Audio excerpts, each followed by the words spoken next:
Atiba, kind of to start off, as a black athlete in the United States, what does Black History Month mean to you when you hear that? I think um I think it's precious to have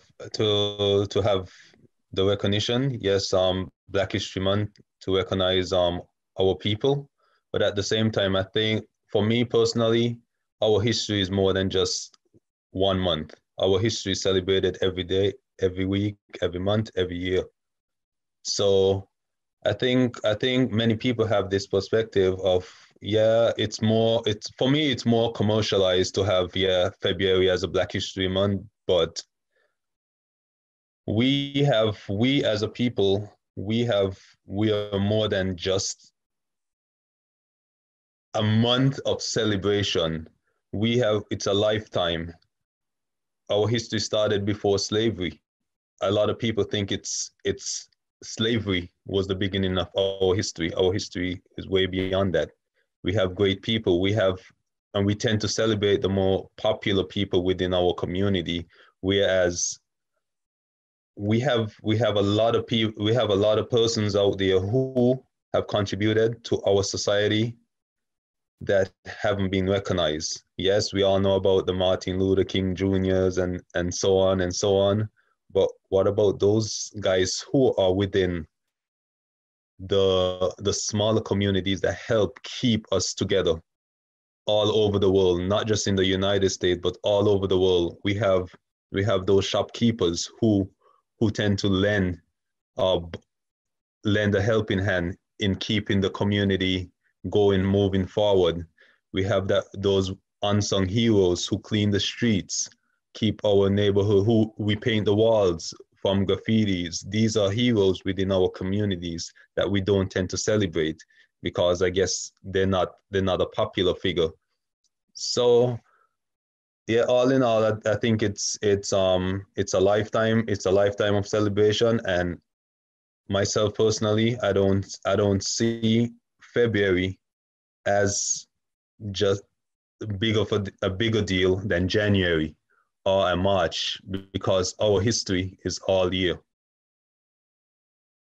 No, that's great. That's really powerful, actually. We also look at, as a club trying to be, and we saw the starts of it last year with the Black Lives Matter movement, and the people actually recognizing there are things that need to be done on more of a global scale, even. Um, as somebody who has influence in your community, both here and back home in St. Kitts and Nevis, what is your advice to folks that want to make a difference in their community? I think we have to do. I mean, we all can, with this social media age, we all can go on Twitter, Facebook, or Instagram and post different things, but that's not enough. We need to see action. Action speaks louder than words, and it's all good to go out there and have a headline, oh yeah, we support the movement Black Lives Matter and the other movements that popping up to help highlight social injustice and racial inequality and all that stuff. But we need to see more action, and because we all have kids and children growing up, and we want to leave them in a better place. That's, for example, the United States, the melting pot for many backgrounds and cultures. We have people coming from um, Africa, people coming from the Caribbean, people coming from Asia, Europe, wherever you may speak. We want to have our people being able to integrate and have a normal society. But at the same time, I'm fully aware that this thing, there are going to be a lot of, in this country and in this world, there are going to be a lot of people with big egos, people, they're greed, and it tend to cause a lot of oppression. And we as a people in the Black community, we tend to be the ones who are oppressed the most. In every country you look at, you find that our people tend to become, find, I don't know, find their way, not find their way, being pushed aside, or pushed to the bottom. And I draw like examples within sports. if you look around, who are the owners of the clubs? Who are in the pole positions? I don't see a lot of our people in those positions. And I mean, a lot of people from other races tend to say, "Hey, why are you guys complaining?" But I mean, I think for me, I think we started from behind, and we had to fight for every single thing. And regardless of how you feel now, you might say, "Hey, well, I'm not racist," but hey, but your forefathers were, and you afforded the privileges now. Not saying that it's your fault, but you have to recognize that because of what happened before, you were able to be in the position that you are right now, and we are in the position that we are as a people. No, that's very well said. Again, I think that this has really cast a large light on the privilege that people have, and it's privilege that people have because of lighter skin. Because, like you're saying, forefathers took advantage of a race of people, and that's devastating to. And it's not just something you can fix even in 200 years. It's something that should have been fixed a long time ago. But once you have that privilege, it's and people protecting it, and they don't care about other people. That's sad to see. So that's something that hopefully people are being educated on, and are starting to use their privilege that they have to help other people that have been marginalized and pushed around. Like you said, that's not what especially when you talk about the beliefs of human beings, and especially for those that are religious, you're supposed to care about your brothers and sisters and other people that are part of your life, right? So it's something that I think we're seeing, hopefully the next generations making steps to correcting that. Yeah, I think once we can get that together, and don't get me wrong, it's not gonna be an overnight fix. It's gonna take just as long as it took for it to get like this to even change it. Because I'll give you examples. You have a white person, a black person here. They go into they go out, they try to work hard, they're in the same organization, they bought a home in a middle class neighborhood. You look in the middle class neighborhood, you see more white people. You and then that one black person in that neighborhood, that's like their grand prize. But whereas in this same middle class neighborhood, for white folks, it's normal. It's normal. But for majority of our people, that's like, yeah, we've made it out of the hood, so to speak. So why can't we, when that can become normal for us, then I'll see us moving in the right direction. As also economical control, our people don't have that. You go way back to, I like to go back to our roots. Africa is the richest continent on earth, but are the African people the richest people on earth? Where you have European nations and other nations going into Africa and exploiting the natural resources, and a few African leaders probably might benefit from it to the detriment of the majority of the population. So people in Europe are living good off the backs of our African brothers and sisters.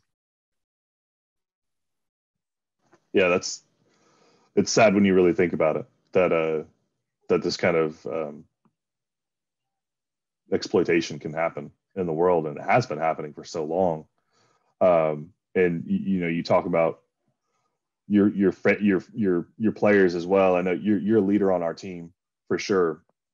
and you have been since you've come, and I know you've been a leader when you were in Dallas and other stops you've made, whether it be Vancouver or anywhere else. But as younger players that you see, especially the younger Black athletes, come and talk to you, do any of them ask for advice or ask for how you've handled situations, and what kind of advice do you give to those players to kind of help them along and be as active in the community, or even honestly just surviving day to day as a Black athlete is difficult, I imagine.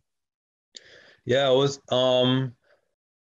I think even before I became a professional, I was fortunate to have my elders to talk me through what to expect and some of the things to expect when I leave the island and try to go out into bigger countries to try to make a living for myself. One of those persons are is Lenny Taylor. He's a Jamaican American. I remember him telling us stories because he was more he was raised in the U.S. He was born in Jamaica but raised in the U.S. Telling us stories about Black athletes or Black footballers trying to make it in this world. We're not given a head start. We're starting from behind. So especially in the US, where soccer is seen as a predominantly white sport, it's gonna be difficult. So for me, then when I came to MLS, I had the privilege to room with Jeff Cunningham, and he also spoke to me about a few things. Guys like Edson Buddle and Eddie Pope spoke to me. Nelson Aquari back then also spoke to me about a few things that I should expect. So now that I experience it, like going to different hotels, going on the road. I remember one time Ugo and I went on the road with Dallas playing Houston. I was at Houston Hotel downtown, and usually we get up early in the morning and we go have breakfast before team activities. And so I got up around, I think it was around 7 o'clock or something like that, trying to call Ugo Ihemido. He didn't answer the phone, so I went for a walk, came back to the hotel, maybe like 15 after 7, 15 minutes later. Sat in the lobby. Next thing, an older white lady was sitting there. I just sat down in the lobby. She got up, grabbed her purse, walked away. Next thing you know it, security came around, asking me a whole bunch of questions. Mind you, I'm in FC Dallas gear. Yeah. Came around, asked me, hey, why are you here? Huh? What's your room number? I gave him all that information. They took the information, went back. They didn't show up. They didn't come back. So little things like this, even as an athlete, we tend to, a lot of people don't see it. But and even if we try to highlight it, it's cast under the rug. People say, "Oh, just deal with it." So you find a lot of our people tend to not come out and speak in the open because now they can we as a people will experience a backlash and just say, hey, just be quiet. It's almost like shut up and play.